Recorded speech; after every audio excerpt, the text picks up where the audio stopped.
एक बुढ़वा रहा है, बीमार हुआ, मरे लाग तो के ले कोई कहीं अब्बा का हाल है? बुढ़वा कहते भैया रे हम बचबे ना। कहीं तब अब्बा? तो बुढ़वा कहते भैया रे जो हम मर जेबे ना तो हमरे कफन में पुरान कपड़ा दियो। फिर कोई कहीं अब्बा यूँ कहाँ हो सकत है कि तुम हमका पाले जिया बड़ा की हो जवान की हो और मर जी हो तो हम लोग कफन में पुरान कपड़ा देवे। अब्बा गाँव वाले कहा कहीं है? तो बुढ़वा कहते गाँव वाले चक्कर में पड़ के सारे हमको फंसाए दे हो रे तुम लोग। इन कहा है अब्बा? तो कहते अरे पुरान कपड़ा में लपेट के रखो कबर में ताकि जब फरिश्ते सवाल करे ये देखिए कफन पुरान। तो कहे, ये तो बहुत पहले मर चुका है, कहीं हिसाब होएगा वही छोड़ो। तो छोड़ छाड़ चले जाइए और नवा कफन में लपेट के रखियो, जुड़ते जुड़ जाइए कि नहीं जुटी हैं रे बताओ। ऐसे ऐसे दलाल बुढ़वा पड़े हैं कि जिंदगी भर तो दलाली करवे कि मरे के बाद कब्रों में सोचे बैठे। लेकिन कब्र बड़ी कठिन जगह है, बहुत कठिन जगह है। आला हजरत इमाम अहले सुन्नत फरमाते हैं कि खड़े हैं मुनकर नकीर सर पर, न कोई हामी न कोई यावर। खड़े हैं मुनकर नकीर सर पर, न कोई हामी न कोई यावर। अब बता दो आकर मेरे पयंबर के सख्त मुश्किल जवाब में है। मुसलमान बन के जी लो। हज़रत खालिद इब्न वलीद रदी अल्लाह ताला अन्हु जिनको इस्लाम में सैफुल्लाह का लक़ब मिला, अल्लाह की तलवार। जिस जंग में जाते थे जंग फतह होती थी। वो खालिद इब्न वलीद से एक दिन एक यहूदी मिला, पूछा आप कौन है? तो ये नहीं बताया मैं खालिद हूँ, बल्कि जब यहूदी ने पूछा आप कौन है तो खालिद इब्न वलीद कहते हैं अल्हम्दुलिल्लाह मैं मुसलमान हूँ। मुसलमान होने पर फख्र करते थे साहबा। और आज हम लोग दाढ़ी मोछ सब मिलाए के सब मुडाए दे हैं, काहे पर फख्र करोगे बताओ। बम्बई से आ रहा था मुहर्रम की तकरीर करके, पुष्पक ट्रेन में बैठे जैसे बीटी से छुट्टी तो आए गए ताड़ी बजावे वाले। गए हुई हो तो देखे हुई हो, जैसे ट्रेन चले थे हिजड़वा आ जाते, ताड़ी बजाए बजाए गाल में पर थप्पड़ मार मार पैसा वसूलत है। हमरे सामने 8-10 जवान बैठे रहे, उन्हों का है अपन ताड़ी बजाए बजाए सबसे पैसा लिहिन। हमसे नहीं बोले, चले गए।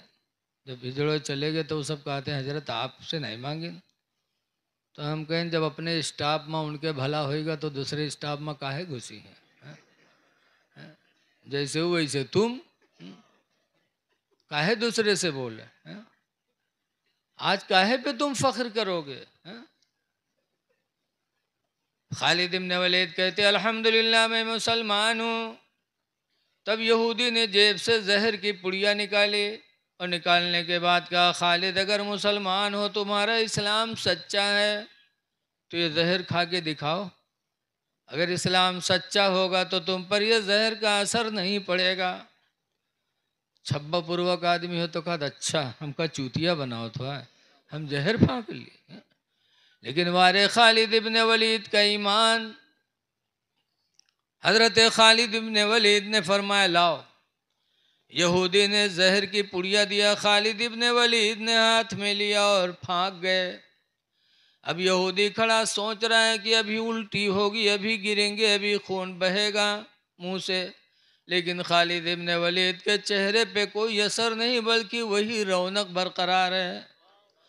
काफ़ी देर तक यहूदी खड़ा इंतज़ार करता रहा। जब खालिद इब्न वलीद पर जहर का असर नहीं पड़ा तब यहूदी कहता है खालिद खुदा की कसम आज मुझे यकीन हो गया कि इस्लाम सबसे सच्चा मजहब है।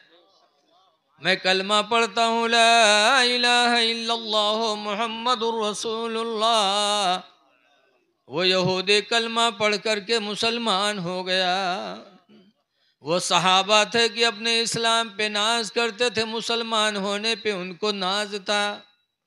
ऐ लोगो तुम भी अपने आपको सोचो कि अल्लाह ने हमको तुमको मुसलमान बनाया तो उसका शुक्र अदा करो। एक बुजुर्ग सब लौंडे दिखाते हैं, बुढ़वा कहाँ चले गए हैं? कहूँ जिहाद में चले गए कहा है? यको बूढ़ जवानी में नहीं दिखाते हैं, सब वही न उम्र बच्चे हैं? अरे कम से कम छब्बा पुरवा और मजगई के लोगों को ये खुश होना चाहिए कि हमारा अपना एक भाई तने तनहा इतना बड़ा जलसा कराया, शोरा उलमा को बुलाया, तो कम से कम हम जा कर के बैठ के सुन लें और अपने पड़ोसी की दिलजोई कर लें।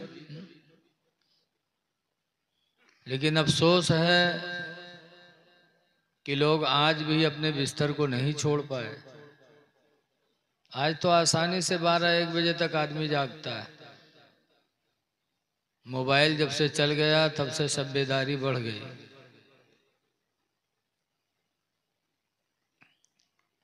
अभी हमारे शायर साहब नात शरीफ पढ़ रहे थे, 2 नात पढ़ी और इंशाल्लाह मेरे बाद ये और पढ़ेंगे। बहुत अच्छा पढ़ रहे थे, आप लोग सुन भी रहे थे। लेकिन बिला नागा रोज़ाना मुझे जलसे में जाना रहता है, दूर दूर सफ़र करना पड़ता है, सुबह ड्यूटी करनी पड़ती है, इसलिए मैं बैठ गया। इंशाल्लाह मेरे बाद आप भरपूर हजरत का कलाम सुनेंगे और हजरत अल्लामा मौलाना मुफ्ती खालिद रज़ा मंजरी साहब तशरीफ़ लाए फरीदपुर से। आप बहुत अच्छी तकरीर उनसे सुनेंगे।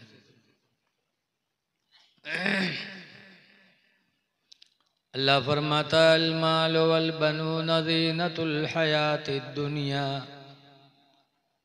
माल और औलाद ये दोनों दुनिया की जिंदगी की जीनत हैं। इको बंद कर दो भैया, बिल्कुल बंद कर दो। माल और औलाद ये दोनों दुनिया की जिंदगी की जीनत हैं। जिसको माल मिल गया, औलाद मिल गई, उसकी दुनिया चमक गई। आज इन्होंने अपने पोते का अकीका कराया।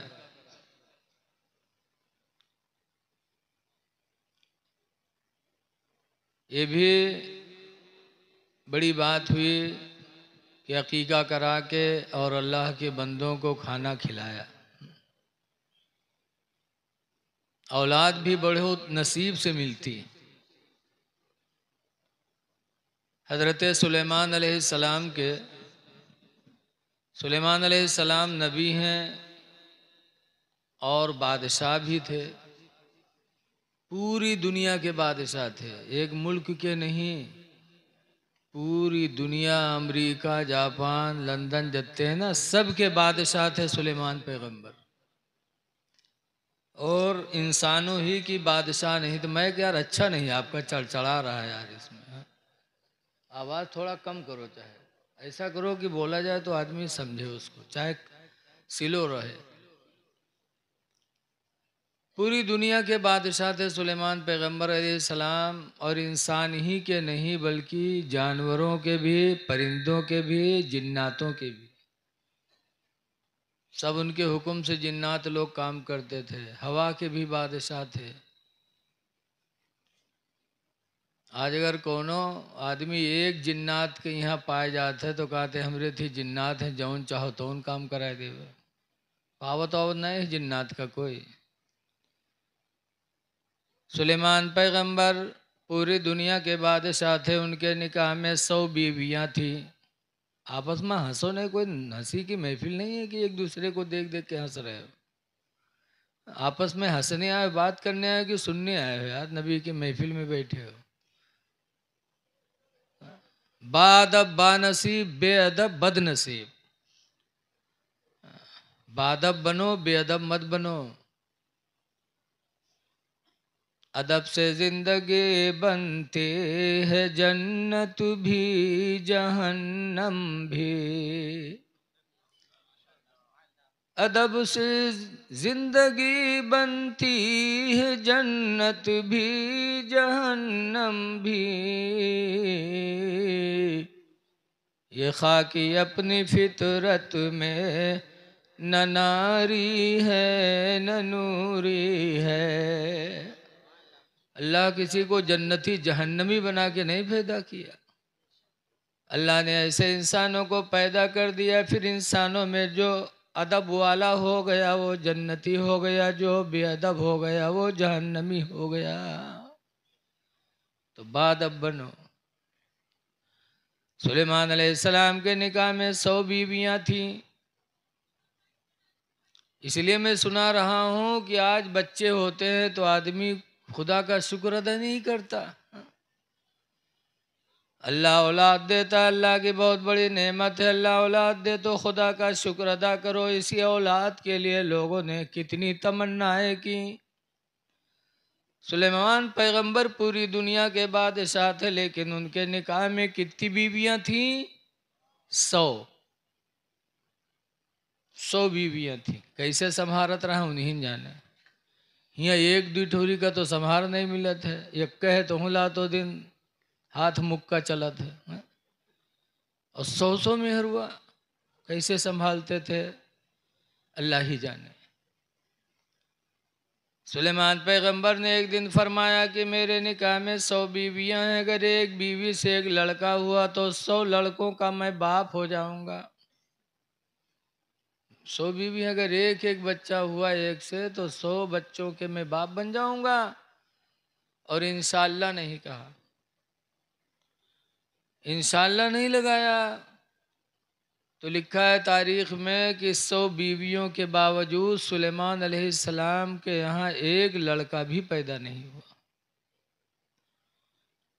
ऐ लोगों, अल्लाह का शुक्र अदा करो कि एक बीवी से आप 5 बच्चों के बाप बन जाते, 10 बच्चों के बाप बन जाते। 100 बीवियों के बावजूद एक औलाद नहीं मिली। क्यों? बड़ों का इम्तिहान बहुत होता है। उन्होंने इंशाअल्लाह नहीं कहा था। इतना नहीं कहा था कि अगर अल्लाह चाहेगा तो एक बीवी से एक बच्चा होगा तो 100 बच्चों का बाप हो जाऊंगा। इंशाअल्लाह नहीं कहा था, तो इतनी में उनकी पकड़ हो गई। 100 बीवियों के बावजूद भी एक बच्चा नहीं हुआ। और हम और आप महीनन गुजर जाते, इंशाअल्लाह नहीं कहा जाता, सब काम बन चला जाता। क्यों? इसलिए कि हम उतने दर्जे वाले नहीं। वो बुलंद दर्जे के थे तो अल्लाह की तरफ से पकड़ भी सख्त थी, और हम अदना दर्जे के हैं, इसलिए अल्लाह ताला की तरफ से समझो छूट है। इंशाअल्लाह कह लेना चाहिए हर काम में।